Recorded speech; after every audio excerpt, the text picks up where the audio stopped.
So welcome. So we can get started. Three cheers of joy as we always start. I got my 50 years of joy wine glass from Stephanie's Specialties, and I'm drinking a Cabernet, Cabernet Sauvignon, and it is a looking glass, I think. It's like the Walgreens store brand where you get like three bottles for $12 or something like that. So that's my wine tonight. And the reason that's my wine tonight is because it's the wine that I had last week for my Joy Exposed live event, which we'll talk about that in a bit. But anyway, three cheers of joy. Let's get started. First thing, I took off. My first cheer of joy is that I took off Friday. I was off Monday and I took off Tuesday. So I literally had about 5 days to just kind of veg out and recoup in my brain different things that was going on for me. So that's my first cheer of joy to taking 5 days off in a row. So cheers. Hi, Varisa. Hi, Chance. So that's my first cheer of joy. So cheers to that. My second cheer of joy is that I watched a lot of TV. And you know, I don't watch TV. So I watched a lot of TV. I watched the Aaron Hernandez story, which is crazy. And then I watched that Tyler Perry movie, The Fall from Grace, after that. And then I watched something else. All of that in the same night. So needless to say, my dreams were shit because I don't watch TV. And I know that I don't watch TV because I think too much. So that meant I was dreaming all kinds of crazy psycho stuff all night. So it was not a good night's sleep, but it didn't matter because I didn't have to go to work the next day. So that was all good. So that's my second cheer of joy. I got some good TV time in. So cheers to good TV time. And my third cheer of joy, I would have to say somewhere between Monday and Tuesday, I started recognizing that the things that were irritating me at my job literally had nothing to do that I'm working and walking in my gift. And so that was my human self, right? Our human selves would get caught up in the things around us and we let them weigh us down. And I even told my supervisors that the noise was getting so loud that I felt like I was losing my way. So, you know, and I had to be honest to say that because that's how I felt. You know, at work, stuff gets so caught up and everybody gets so caught up in stuff and everybody wants this attention and that attention. And, you know, and I was just like, just stop the noise. Like, can we just do what we're here to do? Like everybody do their job, we'll be in a good place. So instead of me getting frustrated and questioning why I was there, I was actually get to a place of understanding that my being there and being in my gift, literally the noise around me, I have to figure out how to shut it off because I have to, you know, pay it. I got to do what I'm supposed to do for my gift and for the universe. So cheers to recognizing your gift is your own, and everybody around you who may try to interfere with your gift, all they want is attention. They want your attention. They want to be a part of what you have. They want what you have. And it's not even a jealousy. It's not even a hating. It's just that people look at you and see something so magnetic that they want to be a part of it. And instead of coming and saying, I want to be a part of it, I want to spend time with you, instead of articulating that, they start kind of clawing from different directions of what they manipulate you into things. So, but hell, that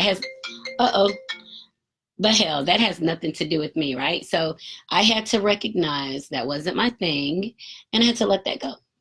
So that's my third cheer of joy, recognizing and understanding I am in my gift. And all that noise around me has nothing to do with me. So cheers to that. Now, my three cheers of joy. The first one, I took 5 days off from work. The second was I watched a lot of TV, the Aaron Hernandez story, crazy. Oh my gosh. And then recognizing that I'm in my gift and people around me can't take from it. They can't make it something else and they can't draw me into their yuckiness. But that was like I said, my human self being drawn into it because I am human and I am compassionate. So I have to make sure that I don't get caught up in the noise around me. So there's my 3 cheers of joy. I hope you guys are celebrating something tonight. Like I said, I'm drinking good cab, full body cab, and my 50 years of joy. I guess I could still drink out of this until August, right? Then it'll be 51 years. So let's just stick with this for now. So welcome everybody. Let's have us a good time tonight. So let's talk about one thing I wanted to spend a little time talking about was the Aaron Hernandez documentary, if you guys watched it or not, but it's on Netflix, and it's Aaron Hernandez, and bless his heart, he was an amazingly gifted football player, like nobody's business. He's an awesome freaking football player. He was an awesome freaking football player, and he showed, to me watching it, it's almost you knew he was like a sociopath or a psychopath, because he never really showed any emotion. Like, it didn't matter what the situation was, the height of the game, whatever. He was never emotional about it. He was just very vacant, and he would smile. He was really good looking man too. So when I watched that, and I thought, how many sociopaths do I know? And hell, I'm probably a sociopath to some extent, right? I think we all have some tendencies to try to live. That line is a thin line between doing the socially accepted thing and then doing whatever the hell you want to do. So, I think we all deal in that. We have some crazy ass thoughts and crazy ass opportunities to get caught up in stuff. And when people get caught up in stuff, we usually want to save them, and we want to reason with them and why they're doing it and trying to make it right and trying to make it better. But we don't understand that they're really living a split, kind of a divisive kind of life, right? So they have two things going on, and they're able to juggle them both. So I thought that was really interesting. I thought he was just a phenomenal football player, and I think probably a lot of athletes have, some of the similar characteristics of being able to stay in the crowd of 80,000 people cheering for you, and then trying to be a regular person in a group of 10. It's like, if you have 80,000 people cheering for you, you want that all the time. But I think you have to, in your mind, to be able to separate what this greatness that people are cheering for and just being with people who are close to you and who love you and that you interact with. Because I think that's really hard. I feel like maybe a lot of celebrities or athletes or just people have a hard time kind of living those double lives, right? I have a hard time with that. But I enjoyed the Aaron Hernandez movie. It's 3 episodes, and I watched it with my faceless love, because he lives out of town. So that was our kind of date night thing that we did. We watch, we'll do that sometimes, watch movies together and talk about them throughout the movies, just to have that moment of connectivity. So that was the choice. And I thought we were going to watch 1 episode, but then the second one, and then the third one. And we were both like, get the fuck out. He was bananas, right? So, but I enjoyed it a lot. And if you haven't watched it, you should watch it.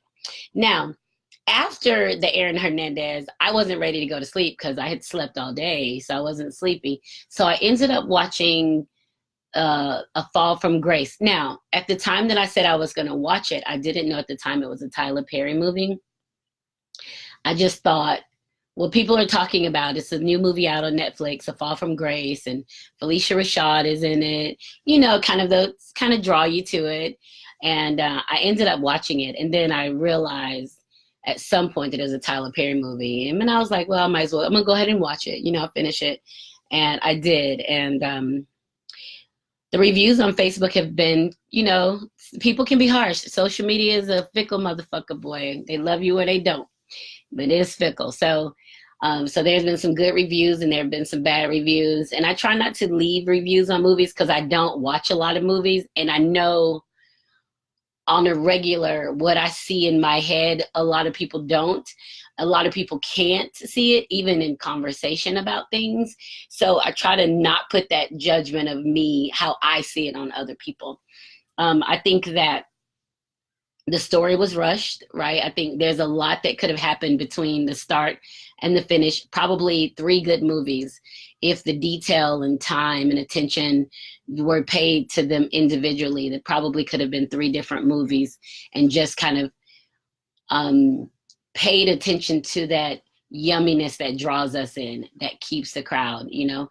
But Tyler Perry's been making his movies are Tyler Perry movies. They're distinct. His movies are distinct like Spike Lee movies are distinct. Something about them that you're watching them, you already know what this is about. Shoot, what's the guy from Pulp Fiction? Oh, I forgot the guy's name who did Pulp Fiction. His movies are distinctive. You see those and you're like, oh, I know who this is. You already, oh, he did this. Oh, he did this. Yeah, so, you know, I knew it and I didn't freak out about it. Quentin Tarantino, that's it. I didn't even get to look it up. Quentin Tarantino. You know his movies, as soon as you see him, you know it's a Quentin Tarantino movie. So, you know, I think people should watch it just to kind of see what they want to see, see what they think about it. I mean, Tyler Perry is a hustler for sure. He's made a $1 billion industry just on his blood and sweat and tears alone. He's got his own studio, Tyler Perry Studios in Atlanta, you know, so he's got all these amazing things happening.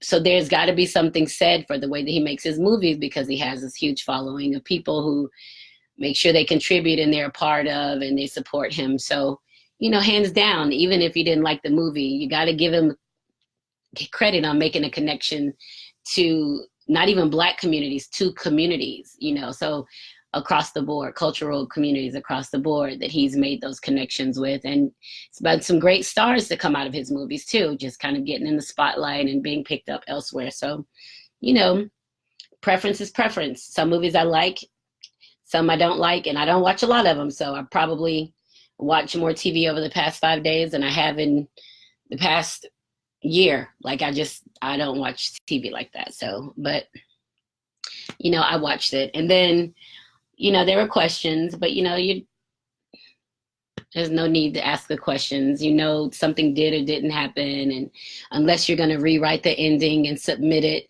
then you might as well not even talk about it.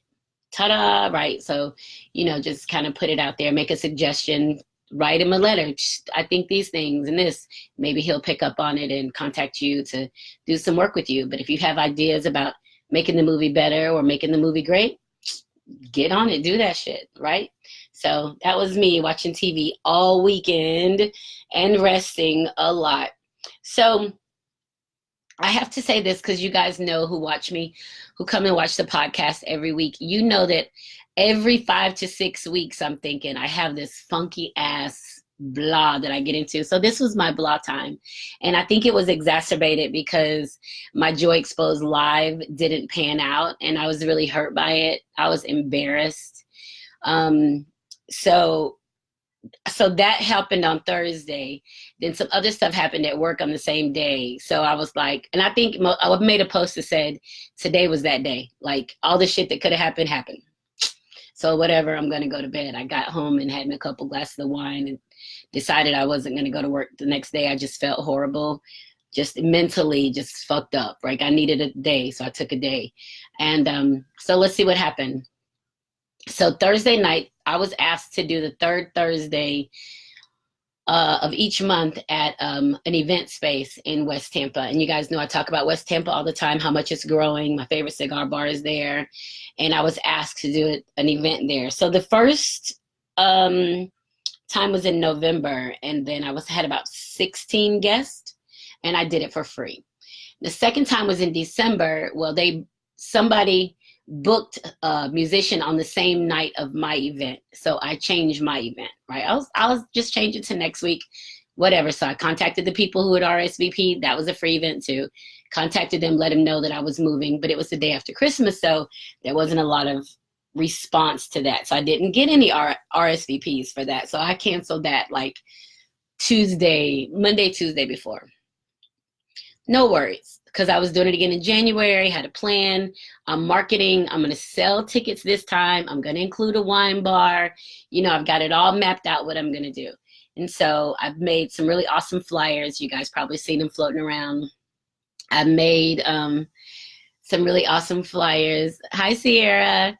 And I went out and did some marketing. You guys know I'm working on talking to strangers. So that was a big thing for me. I went out, did some marketing, met people, invited them to my event, told them where they could get tickets, that they're $20. It's going to be a wine bar.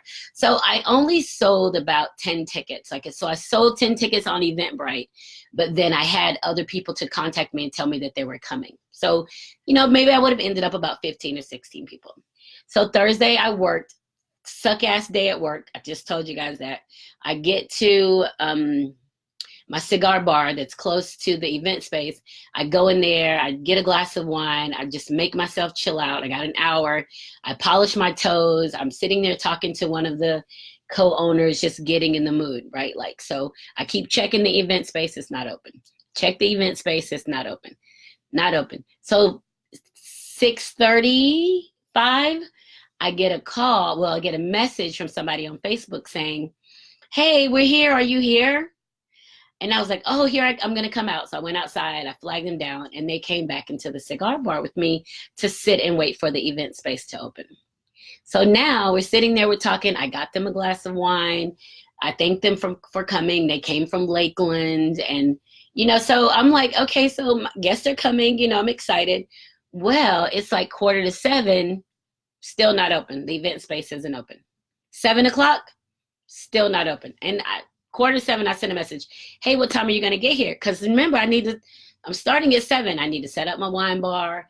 I got to get my book set up. I got to get my little thing. I got to get my little mojo happening. So I went ahead and changed clothes because they were like, let's take some pictures. So I was like, well, let me put my clothes on. So I went and changed clothes. We took some pictures and hanging out. 7 o'clock, nothing. 7:15, I get a text message from one of the people that kind of co-manage the space asking me if I was there. So it's the people outside had come and gone because it looks like it's closed. There's nothing happening there. And I was like, of course I'm here, and it's not open. He's like, oh, I'm so sorry, da da da da da. He goes through, and I was just like, but what am I supposed to do? That's literally where I was. Like, what the fuck am I supposed to do? So I just start telling the people that, well, I'm going to reimburse you. I'll give you your money back. Thank you so much for coming. I'm sorry that I don't know what's going on. I'll just send you your money. And then, they were like, the few that were there were like, no, don't reimburse us. Just the next time you have an event, just let us come. You're fine. It's not your fault. Don't reimburse us. Just when you have the next one, we'll be there. And that's it, right? I'm like, okay, that's it.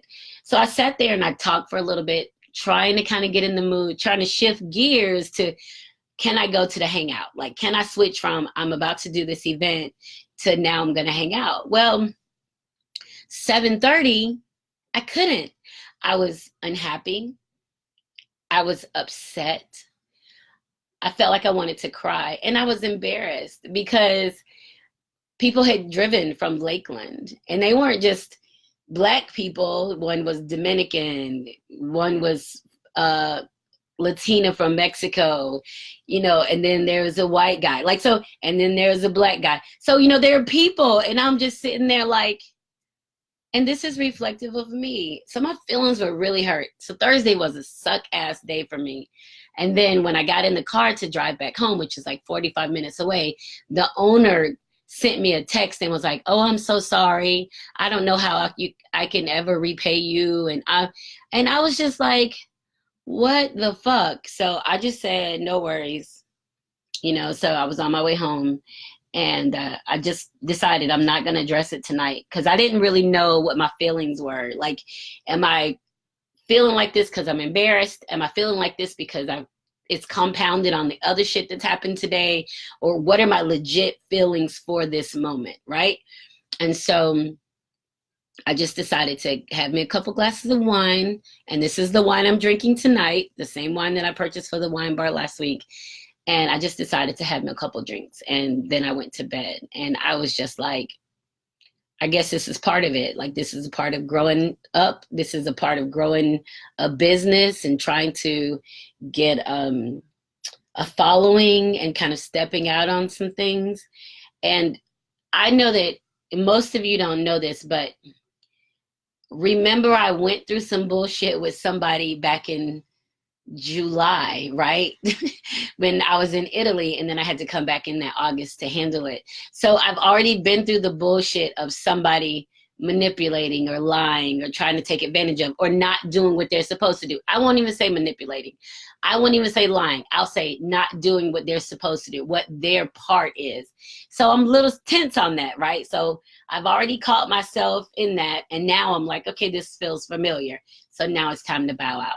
So, yep, trial and error. You're right, Chance. So the next morning when I woke up on Friday, I just sent a message and said, hey, we just take Joy Exposed off the calendar for February and March, that I won't be holding my events there anymore. And that was it. And, you know, she did reply and she said, I'm sorry. I don't blame you. And that was it. So shit, I was like, I can't be getting caught up in this BS, right? Like I don't like that feeling. I don't like feeling vulnerable and somebody not doing what they're gonna do. And then I'm the face of it. Like I'm literally the face of what I'm doing, you know, and all of my marketing. So, and it kind of took the wind out of myself. So I spent Friday in like a dark space, like trying to figure out, well, maybe I'm not supposed to be doing this. You know, one instance, you can have 100 of them next confirmation, and one thing you're like, maybe I'm not supposed to be doing this. And instead it's more like, maybe I wasn't supposed to do that. Not that I'm not supposed to do it, but maybe that wasn't the thing I was supposed to do. And how do I do something different? So, you know, we have to kind of take our time on that and see how it feels and what we're changing about it. The flip side is I did pick up a Saturday, March 28th in Atlanta. I'll be at a cigar bar called Maduro's Cigar Lounge on Cumberland Boulevard. It's in Atlanta. So you'll see that on my Facebook. You guys, I'd love for you guys to come hang out. I'm going to read. I'm doing a reading and book signing. So that's strictly for my book, a different kind of my other side of what I do. So I'm reading from my book, and I'll do a book signing and answer questions, usually some yummy conversation. And it's a cigar lounge, so they'll have cigars and cocktails, you know, that kind of thing. So there are, I think right now, still some of the free tickets. Well, you can come for free, but you can also purchase an autographed copy of my books or book early, so that you can get a copy of my book early, and that'll save you some money from trying to buy it on the spot there. So I'm just trying to sell the books that I'm going to sell. When people get there, I can already have them autographed for them and give them to them, and just to kind of, you know, increase my sales that way. So, hey, Cathy, been there, done that, huh? Yes, ma'am. It hurt my soul. Thank you. I saw you got your ticket to the event on the 28th. I appreciate you so much. Thank you. So the link for the Eventbrite is on my website, and just go if you want to come. If you're in the Atlanta area, I see several of you are. If you guys are in the Atlanta area, you want to come hang out, we're definitely going to have a cigar and have a cocktail during and after. So I'd love to hang out with all of you.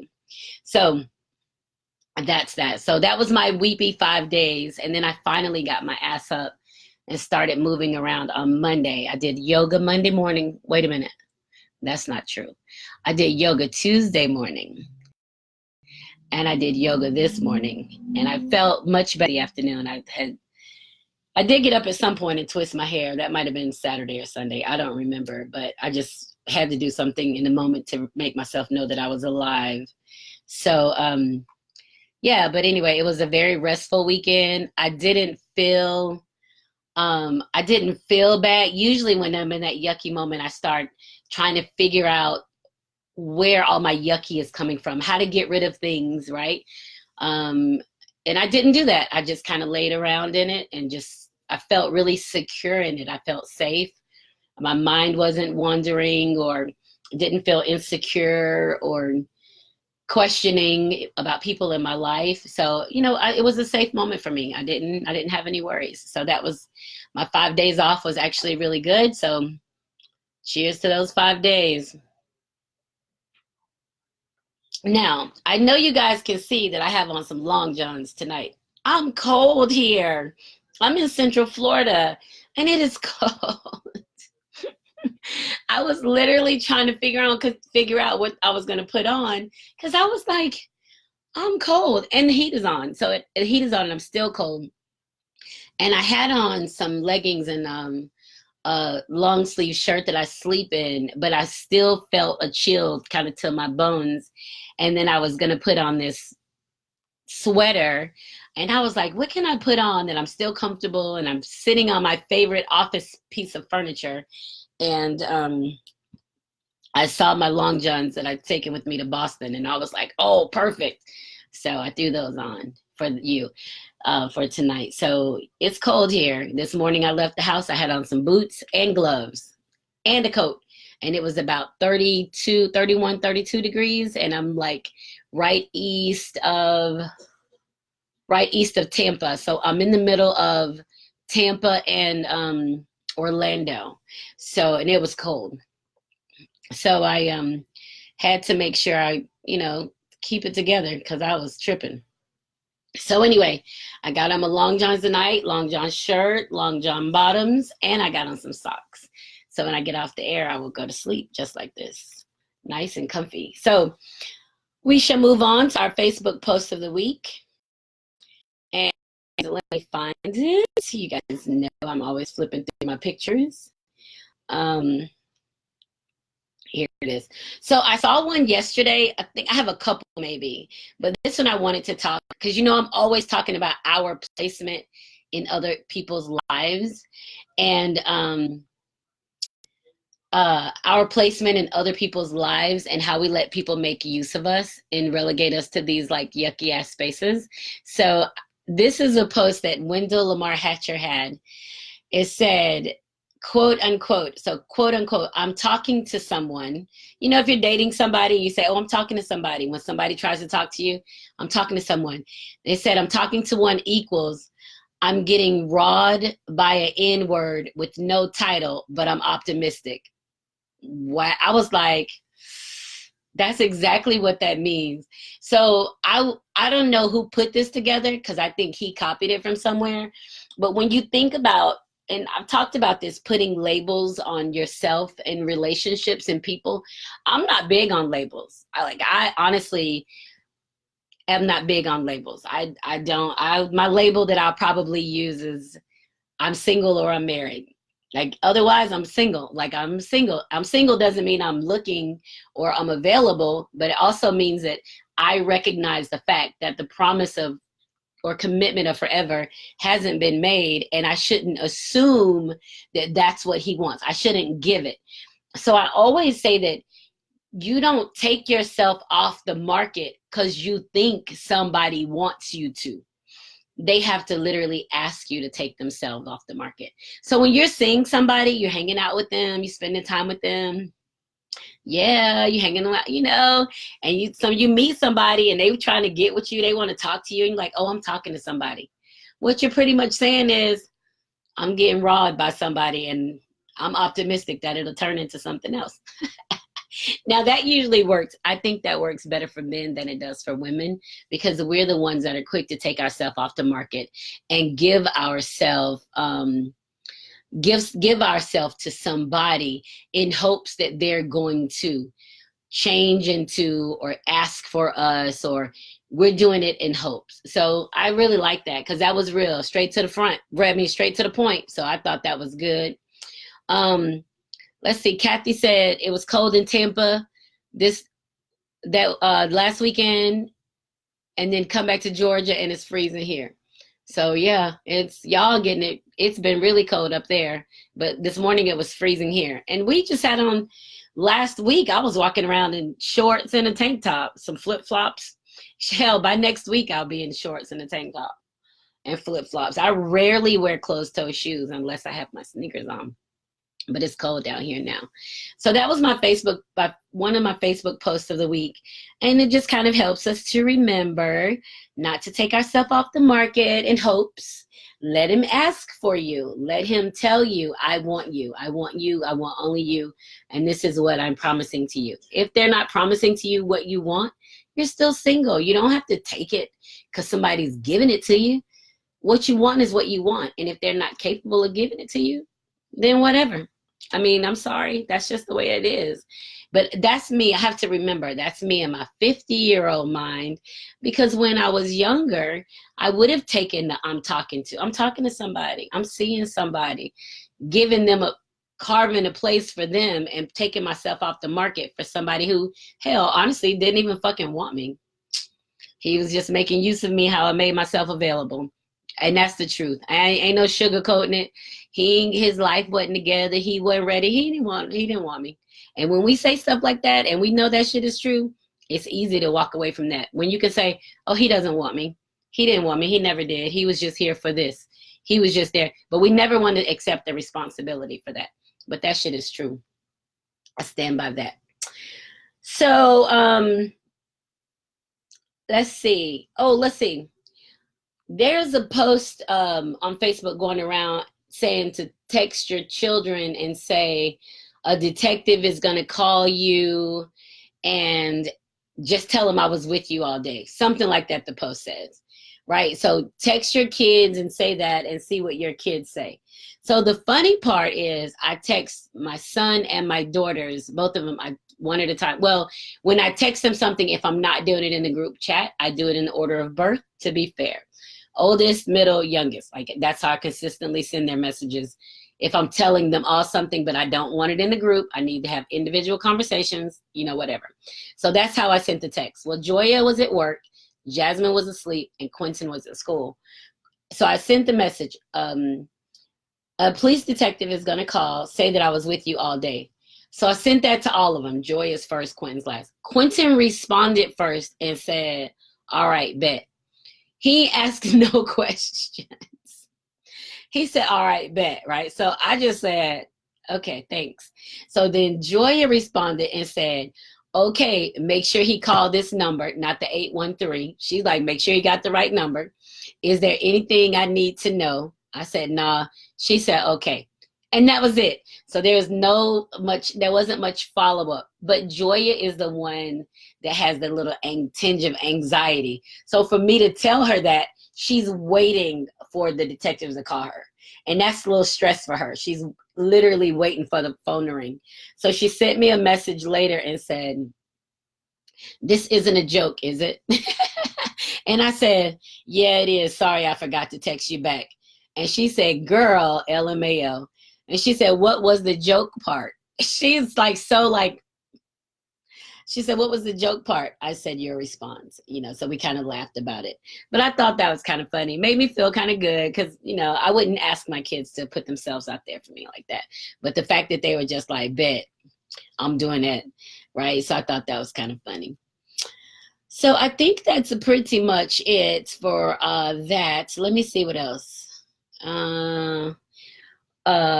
Warren's asked me last week to talk about trans women of color, but I haven't done my research on that. So I'm going to save that for next week because that's going to be a good conversation to have. And I got to make sure he's available to have it. So I think that was probably my Facebook post of the week about I'm talking to somebody. That's probably the one that just had so much of my attention, just because, we do take ourselves off the market for people. And Faceless Love and I, we've been dating for a few years. Well, look at that, a few years, so like 3.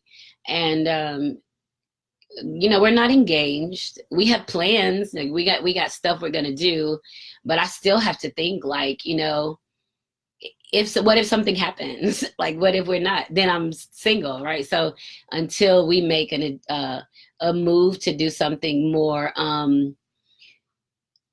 I think until we make a move to do something more permanent, which, in the next year, it'll start to play out what our plans and stuff are.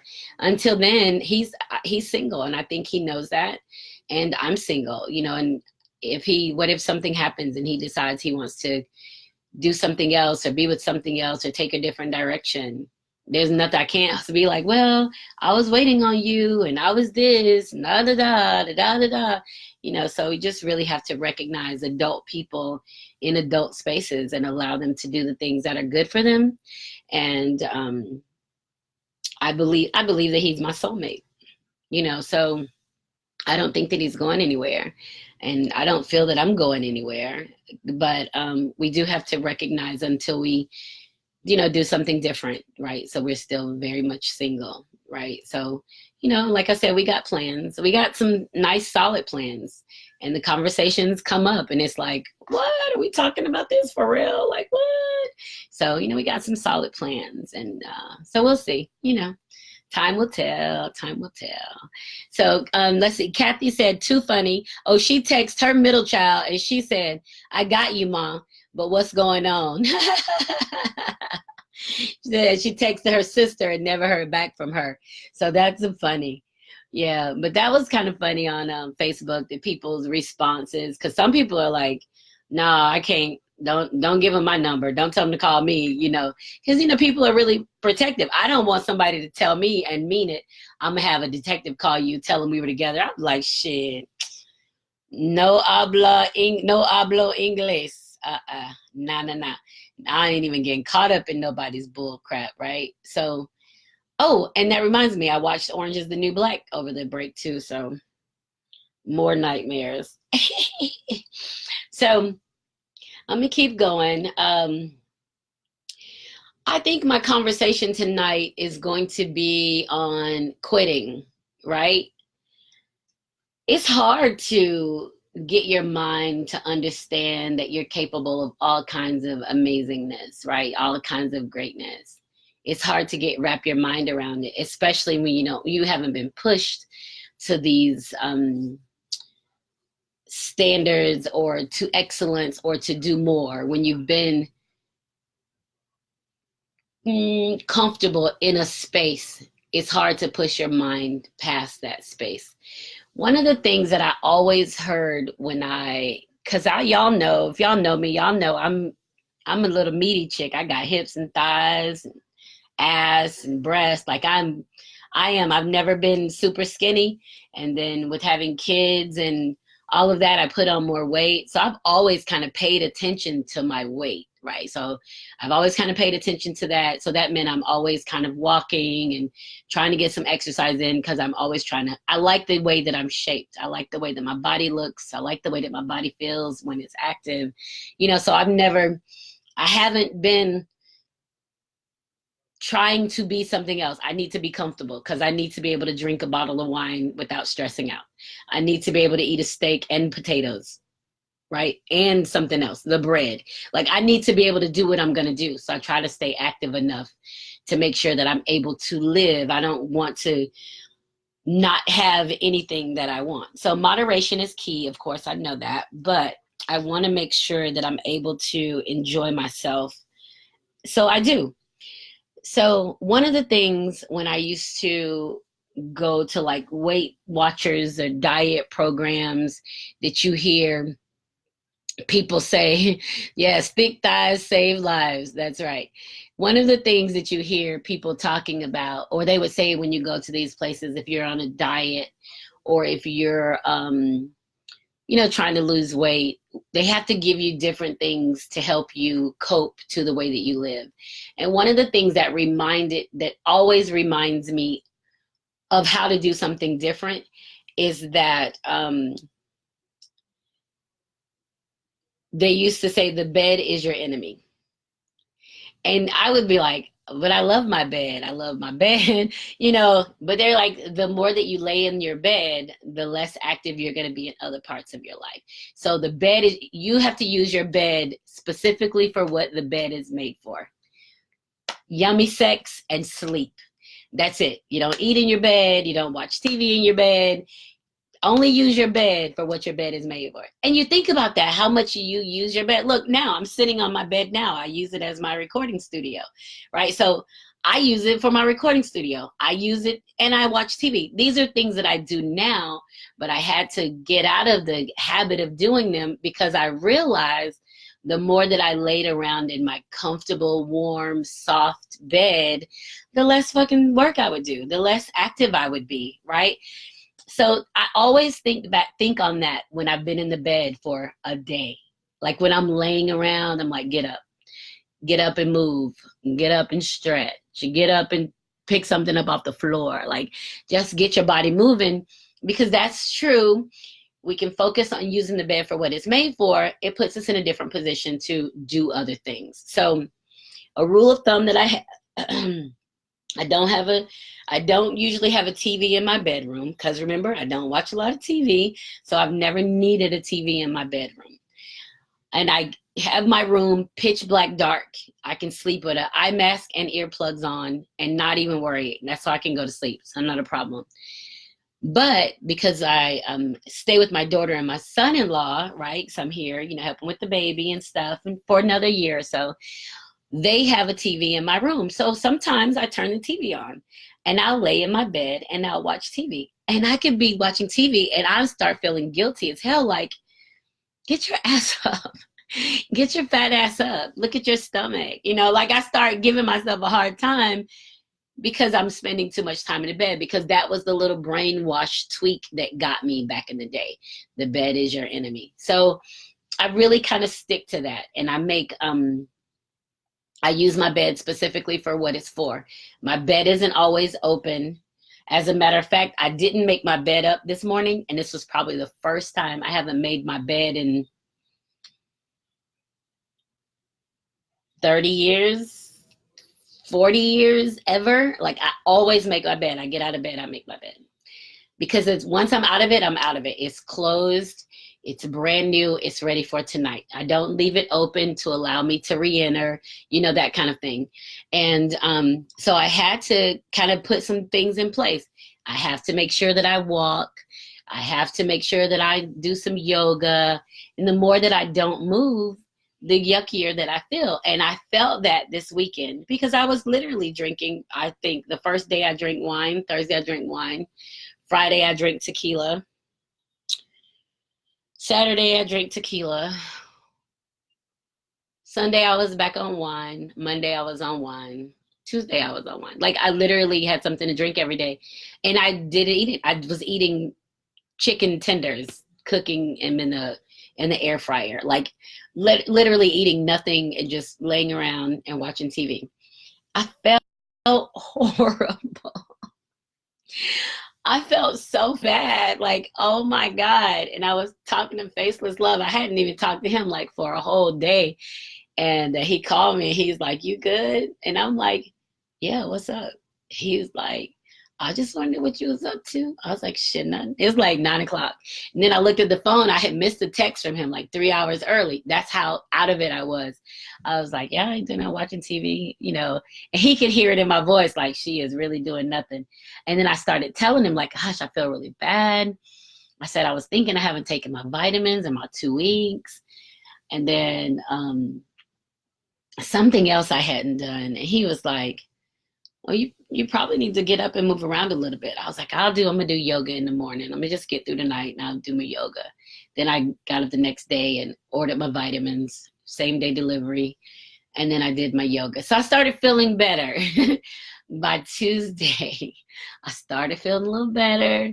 And then this morning I did it again and I was feeling a lot better. But when you allow yourself to stay in that space, you stay in that damn space. So that means from Thursday, when I felt like shit because I didn't move or do anything, Friday, Saturday, Sunday, Monday, I literally felt the same that I felt on Thursday, when it probably would have been good for me to do something Friday, to get up and go walking or do yoga Friday. It would have done good for me to snap out of it, but I didn't. I was just in it. And maybe that'll help me remember that I felt like shit and I didn't like the feeling of it. And how could I be aware when something else crazy happens? How do I stay on top of it? And how do I forgive myself for it? Like, how do you forgive yourself for being in a fucked up situation? I had to forgive myself. I did everything that I was going to do. I had my flyers printed. I had my posters printed. I went out. I met people. I did the things I said I was going to do. I'm going to talk to new people. I'm going to introduce myself. I'm going to tell them about my show. So all of those good things happened leading up to this event that didn't happen. And that brings me to I don't even think I'd unpacked from that event until probably Monday. Like, I had all my camera and tripod equipment and books and wine glasses and wine. I had all that shit just in the floor in my bedroom. I couldn't even make myself unpack. I was so just disgusted with the fact that I felt like it failed. I felt like it could have been different. I felt like, I felt like going through all of those emotions when they were really, when you have to think of it like this, I did everything I was supposed to do. I did it. So I can't be held accountable or responsible for the lack of action or inaction on somebody else's part. But that's what I was trying to make myself do, but I couldn't because it wasn't on me. I did. Now, had I not marketed, had I not gone out and pubbed my show and sold tickets and this, had I not done those things, then maybe I could have felt like could have done more. But I did what I was supposed to do. So I had to forgive myself for allowing myself to get caught up in that yuck moment of blah. I had to be like, okay, girl, you did everything you were supposed to do. And the funny thing is today, I got an email from Eventbrite that said, your deposit is on its way. So I still made some money off of it, right? I still made some money. So I have to make sure that I am mature enough and aware enough to know that as long as I'm doing the right thing, as long as I'm doing my part to move this train forward, then I can't lose sight. I can't lose tracking on other people. Didn't I just say that shit about what happened at work? Oh my God. I'm like, I just had a revelation like, oh, that's the same exact thing that happened at work. If I'm doing what I'm supposed to do, I can't afford to be derailed by the bullshit around me. And that applies to both situations. Wow. I literally just had like an epiphany sitting here saying this out loud. Same situations. If I'm doing what I'm supposed to do, the circus can go however it wants next to me, around me. But as long as I'm on my path and moving where I'm supposed to move, everything else is going to fall into place. So I'm excited. I feel better. I'm glad I talked through that just now because I didn't even realize those were the same situations. Like I didn't even realize, because it's happening in two different parts of my life, I didn't even realize that those were literally the same test of me, right? The same, that's really interesting. What? Anyway, so yeah, so I'm over that now. Y'all know when I talk through something, I'll be like, whatever, I'm over it. I'll be like, I'm done. But yeah, so that's very interesting. So anyway, so Joy Exposed Live, I'm not going to do that in Tampa anymore. Well, not at that venue. If it comes up, I'll figure out what I'm going to do. But, so I had to take that off my books, got a great experience from it, met some amazing people, and I learned a little bit more about myself. Every time I do something new, I learn a little bit more about myself. So that's kind of cool. So quitting. So this is where quitting comes in. And I wanted to talk about this a little bit before we go. Our time goes by so fast. We're down to, it's 9:48 already.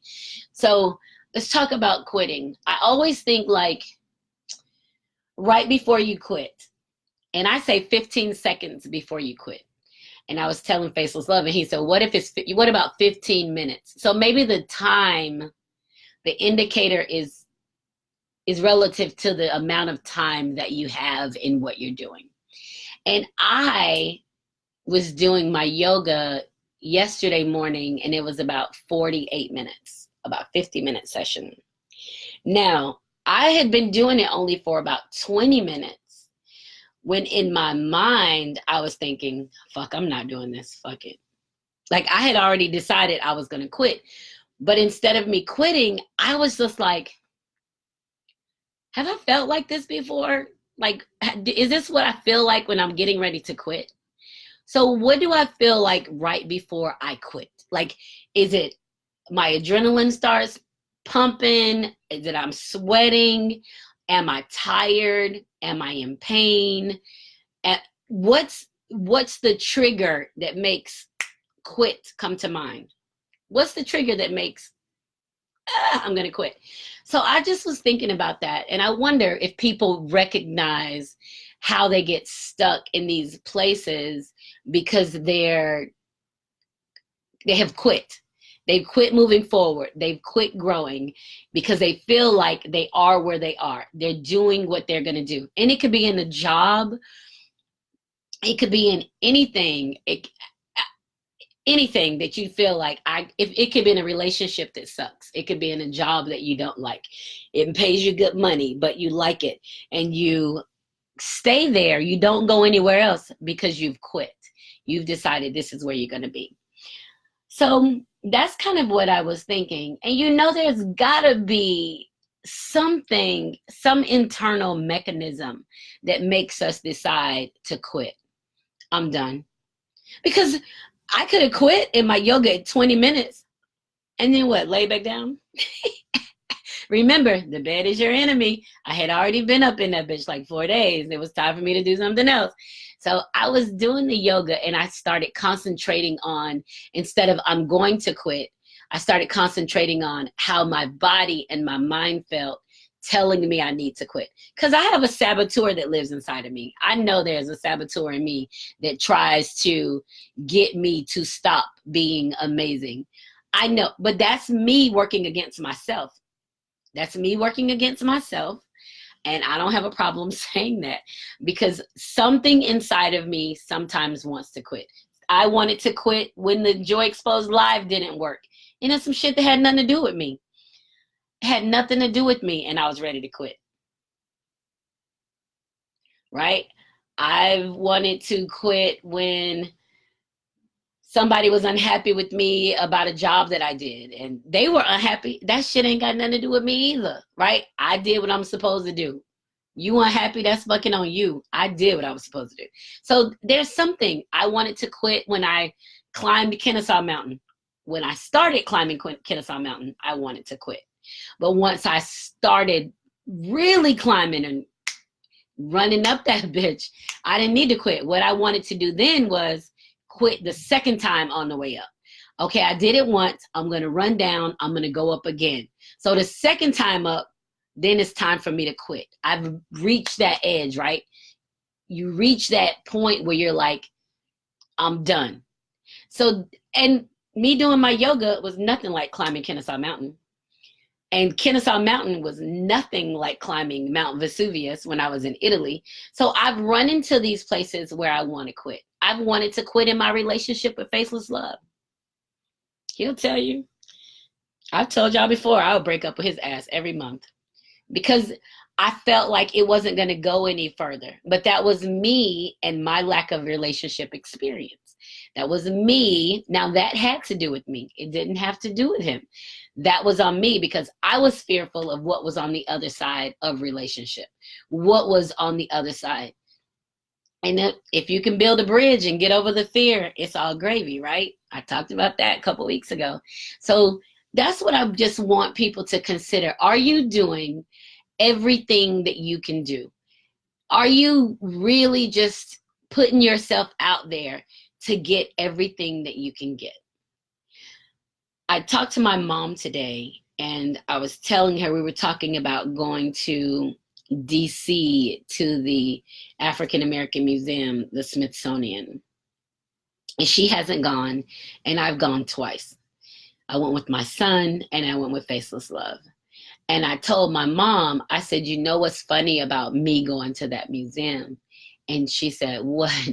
I said, I realized going through that museum and looking at the history of this country from all aspects, not just African American view, English, British, everywhere. But when I was looking at that and looking at what people endured, coming from other countries to work the land here, to work as slaves in the United States, to own slaves in the United States, to be moved from one place to the next, to choke and die off the throw up of the person pinned to the ground next to you, right? So I said, when I went through that museum and I looked at all of that history and what people endured up and even to still to this day, the bullshit that happens to this day, I feel like I'm a bitch. I'm a coward. I'm a punk ass spoiled bitch because I don't do enough for people who came before me. For the people who came before me and who died and who worked their asses off picking cotton 16, 18, 20 hours a day, baby strapped to them, and I complain because I'm sleepy at work. Shit. I was like, no, that's why I try not to complain anymore. That's why I try to wrap my mind around the idea that I'm a machine. I'm a human ass machine, and I'm capable of so much. So when I think I'm going to quit and I'm doing yoga in the air conditioned comfort of my home, is that the same quitting as, say, I'm out in the field picking cotton? I'm hanging off the side of a mountain trying to lay some railroad tracks. Like, what exactly is quitting? Like, literally, what is your breaking point to quit? And when do you get comfortable enough to say, I quit? And let that shit go and be done with it, right? That's what I have been thinking about. What does quitting mean? I know I'm great. I know I can do an hour, 2 hours of yoga without breaking a sweat. I know I can do all of that. But because I haven't done it in a long time and I let myself get into a lazy rut of being in love with my bed and potato chips and shit, then it's comfortable here. And anything outside of being horizontal in my bed is going to get me to a point of wanting to quit. Well, that's not what quitting is. Define it. What does it look like? Put some perspective to what quitting looks like. Put some perspective on it. If I can't do 48 minutes of yoga in my air-conditioned bedroom in my floor, can I work 18, 20 hours picking cotton? With my hands bleeding and my baby strapped to my back and dragging that big-ass bag? Can I do that? Can I be chained to a damn ship for months or throw myself off the side of it to my own death? Is that quitting? When do you get to the point that you're ready to quit? And what does it mean for you to quit? And that's what we all have to remember. Quitting is our punk ass self. Quitting is our saboteur. That's our internal self telling us that you can't. But the universe has already designed you to can. You've already been designed to be pushed to the max and do the most that you can possibly do. You can think I'm gonna quit, but as long as you don't quit, you're gonna keep fucking going. You're gonna keep going. That's how it works. People are like, I'm at the end of my rope. Okay, let go and see what happens. Let go of your rope. You're gonna hit right the ground, stand up, and keep it moving. That's it. If you're chosen to be here and this is what you're supposed to be doing and you got a mission, you ain't no quitting. You can lay in bed all you want and your soul will be restless. You will never get to a point of peace. I don't care how long you lay there. You be like, I just want some peace and quiet. Peace and quiet ain't gonna do shit to you because you need the noise. You need the movement. You need to get your ass active and you need to start doing something. I'm preaching to you guys. I am, because this is what I have to tell myself when I feel horrible. And this is when my daughters, my mom, my faceless love, they'll ask me, how you doing? All right? I'm like, yeah, I'm all right. Well, you don't sound like it. I'm good. Well, what else I'm gonna be? What I'm bad. I'm what? I got a great job. 2 great jobs. I've written some amazing books. I have access to people via YouTube and Facebook and SoundCloud and Spotify. I've got access to a crowd. I'm happy. I'm healthy. So because I'm having a suck ass moment, I'm gonna complain about it? Fuck no. Because there's a lot of sucky moments out there. Trust me, I've been in them. A lot of suck ass moments. But every moment ain't a suck ass as other moments. You have to choose how you're gonna look at them, and you have to choose how bad can it be. Shit, people always say it ain't as bad as it could be. Guess what? It ain't as good as it could be either. So let me keep going so I can make it better. Because ain't as bad as it could be don't make no sense. It ain't as good as it's gonna be because I'm gonna keep the fuck moving forward, right? I'm going forward. I ain't worried about how bad it can be. I'm thinking about how good it's gonna be because I need to keep going because I can't quit. So we have to get in that space. So if you find yourself laying around your bed, doing nothing, watching, looking for videos to watch, go to YouTube and pull up Yoga by Adrian. Do one of those yoga sessions. You feel like $1,000,000. Trust me. Your skin looks so good too, so clear, smile all bright. So don't forget past episodes. It's 10 o'clock already. So download past episodes, iHeartRadio, Google Play, Spotify, SoundCloud, YouTube. You can get everything from my website, joycelynwells.com. You can download your tickets from Eventbrite from my website. And remember, when joy is exposed, everything just feels better. I'll see you guys next week. Mwah. Bye. Hey, Monique. Mwah. Thank you, baby.